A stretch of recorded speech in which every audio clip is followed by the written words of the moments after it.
Okay, so patch notes time.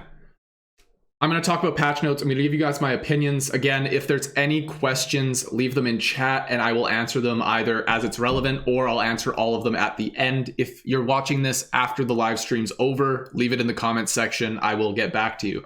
So we're going into patch 7.3, Grim Omens, because we're edgy. Skins are whatever. I don't really care about them. Now, basically, the way they're doing releases now is you get a bonus update and balance and then the actual patch. So that's how this is going to be broken up. A new event that I don't care about, and then SPL coming soon. Bug fixes, ranked.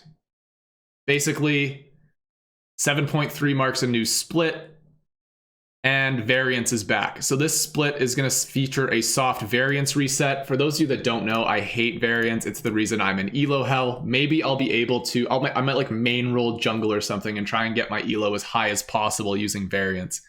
What is good to see is base variance is 37% instead of 53%. So that's something. Bonus balance. So this is the balance that's live on March 10th, as you can see there. Blink is getting a cooldown increase and a range decrease. So I like Blink. I think Blink is a really fun relic, but I think Blink is a really dangerous relic. I'm very glad Combat Blink doesn't exist anymore, but I think these are good changes. I think having Blink be less effective lets you pick more gods that can easily get rushed down by characters like Kali or Pele that just blink and then kill you instantly. So I'm glad to see the range reduction. I think the cooldown reduction is fine, or increase is fine rather, because if you upgrade the rune, it's back to what it used to be. So I think that's fine. This is interesting. They're making it cheaper because I guess they want you to build Hand of the Gods. But here's a fun fact for you. Hand of the Gods sucks. We don't like Hand of the Gods. Hand of the Gods is something you build on like a Zeus jungle so that you don't fall too far behind at level 1. We don't like Hand of the Gods. Just build competent junglers and you'll be fine. Don't build Hog. Whatever on this change. It gets a big whatever from me.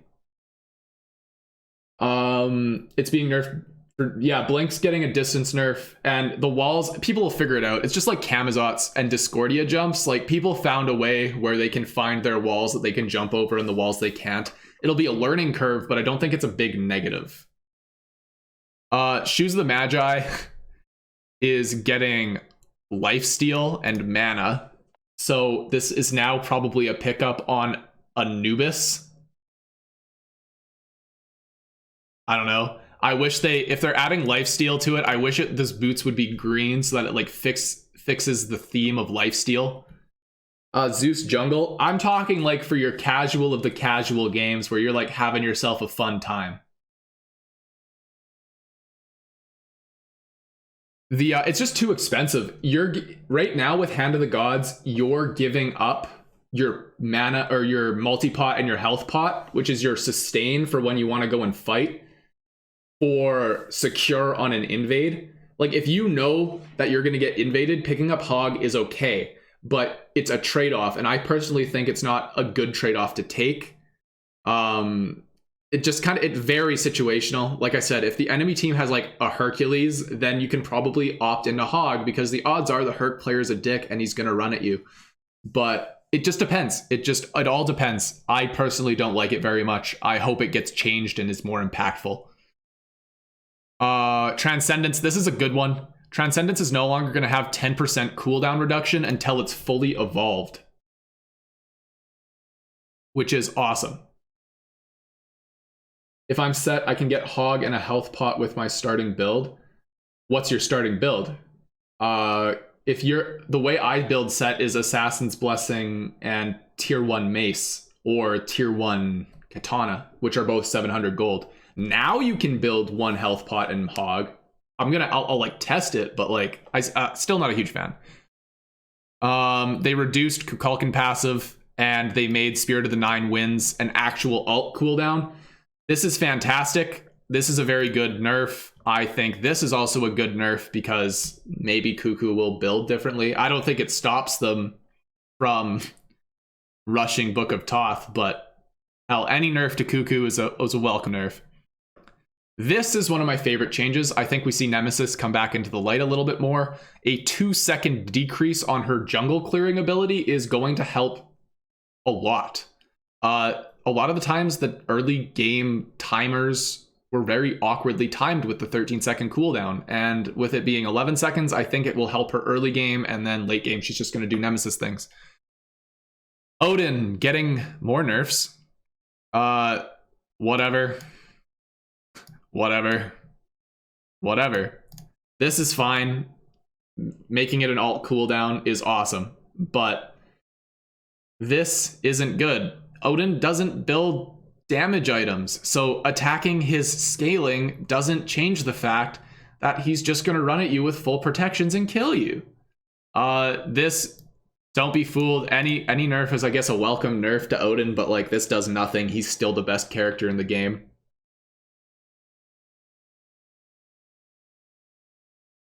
Continuing on, Vemana gets adjusted. He's still super insane and his ult is still awesome, but now it takes 5 autos instead of 3 to get to the most movement speed. So it's just a little different. It's still busted, and I think Vemana is still incredibly strong. So that's the basic balance. That comes on March 10th. Now we're into the big balance for the actual patch, which comes on March 24th. Mage's Blessing gets additional power, which is fine. I personally was building Mage's Blessing anyway, so cool. I guess my start is better now. Now we're going to start getting into the rings. So they're increasing the cost, but all tier 3 items building from this will remain the same total cost, but they're increasing the power. I think what they're trying to do is to make this the viable starting option for magical ADCs. I'm going to try it. I'm going to test it. I think this actually is a pretty decent change. And I was talking about this on stream, how I think that magical ADCs are going to come in. This is the change I was talking about. You're now going to be able to rush ring. I think off the top of my head, I'm not sure. Hastened ring is like 2,500 gold. So that means you're 1,200 gold away from this at the start of the game from being able to finish your hastened, which is going to very much help characters like Freya and Soul play safe and get aggressive in lane. Devour's Gauntlet, this is a huge change. So in tandem with the Transcendence nerfs, they're buffing Debs Gauntlet. Hastened is 2,700. So that means you're 1,400 away. So you kind of get into being into interesting decisions, kind of like what physical hunters get to do. Whereas if they pick up the tier 1 of Debs Gauntlet, they get to choose between boots and finishing their tier 3 item. So I like that magical ADCs get similar choices. Because this, I don't know, I still think Bloodforge is probably the better item, but it depends. I'm not a huge fan of Bloodforge Rush. I don't do it much. I'm still messing with it, but yeah. I think Debs Gauntlet is going to take over, and characters like Rama are going to come back, and then the slew of magical ADCs. Speaking of fun changes, Aphrodite is probably going to be very strong. Basically, Lovebirds has an initial hit. This kiss changes whatever, but Lovebirds has an additional hit. So if this is truly an additional hit, it's going to be awesome. She's going to take over solo lane.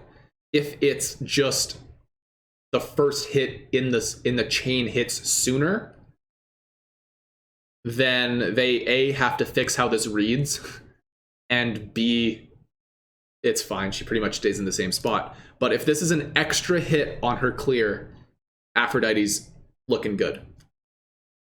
Cerberus gets, basically what this translates to is 180 additional health throughout the game. So this is 9 health per level, so 180 health at level 20. Which is like an item. It's pretty good. This is a substantial health buff. Guan Yu, this is a quality of life change that serves as a buff. Basically, this was, I think, the only dash in the game that you couldn't adjust your camera while the dash was going on, so that's no longer a thing. Merlin gets, honestly, pretty good targeted nerfs. So this Fire Stance 2 gets decreased scaling, and then the 4, when he changes stances, does less damage too. I think this helps even out how top level players play Merlin and how lower level players play Merlin, because at the top end people are using this for damage and to like combo. In the lower levels you don't see that a lot, so I think this kind of like smooths them out across everything, and we'll go from there. Nuwa, this is a really exciting change. So now when you put points into clay soldiers, they also move faster, so you're not going to have this like really awkward like, oh, my soldiers are incredibly slow moment. And now the cooldown is 16 seconds, which matches up way better with the cooldown of Nuwa's 3. Alaron. So Alaron, basically his passive is that he has magical damage crit. Now instead of doing 50% increased damage as a crit, it's now 60. Focused Light gets additional damage. This is his 1, I'm pretty sure. Which helps his early game clear, which was where he was his weakest. And then the slow is increased to 30%, which helps him early game, which was his weakest. This is a substantial slow now. Like 30%, like that is a deterring slow. It's going to be hard to catch him if Alaron bounces you backwards and slows you for 30%. This is going to be a harder character to catch. Alaron is probably going to be seen a lot more, and that's a shame because I think his ultimate is really annoying. Persephone. So their move, this is a buff. Let's get something straight. They buffed Persephone, who I thought was honestly top 10 characters in the game. They buffed Persephone. They've shifted how Harvest behaves. Basically, now it takes, instead of 4 seconds, it takes 2.5 seconds for the sprout. Basically, before in phase 1 it heals, in phase 2 it does damage. It now takes 2.5 seconds to get to damage phase instead of 4. That's substantial. And it takes a third of the time. It takes 16 seconds instead of 24 to get to the walking plant phase. And it moves faster. So have fun with that. And then they nerfed the ult, which is fine. I think Persephone ult is like one of the best abilities in the game. So, cool. They buffed Sobek for some reason. This is a substantial change. So this now basically it was 20 times 3. So now it's 60. It went from 60 to 90 at level 1. Plus they gave him an additional health per level. So now Sobek, with his protection passive, can run at you at, like, say, speed buff. Dude, that's why they made it so you can pick up Hog. They buffed Sobek to incentivize people to buy Hog. It's all a conspiracy. But yeah, no, this character can run at you at level 1, deal damage, heal for 90 damage plus the 0 scaling that he'll probably have. But like, this is stupid. Expect to see solo Sobek back again, which is stupid. I hate that character.